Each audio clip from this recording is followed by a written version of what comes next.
Check het uit, het is hier Jelle. Ik neem je mee op een culinaire rapreis. 7 jaar niks meer geschreven, maar nu voor de online cijfer. Op deze eloquence beat laat ik iets los. Check het uit, yo.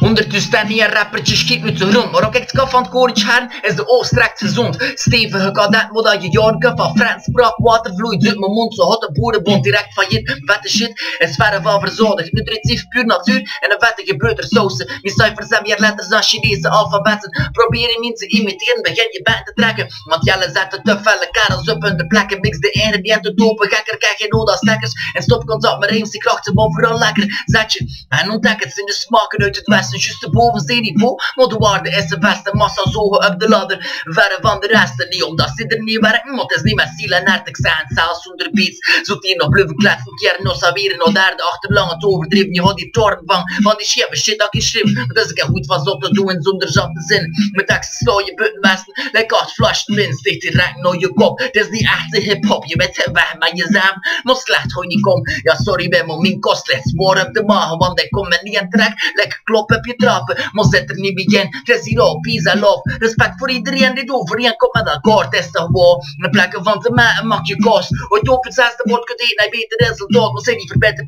ik streek bieren toe de eke val. Maar achter 32 bord zoek je er moet achterlaan. Met water en je erbek door dat verse reproduct. Je vraagt je nu zeker af, waar het nou dit verdukt.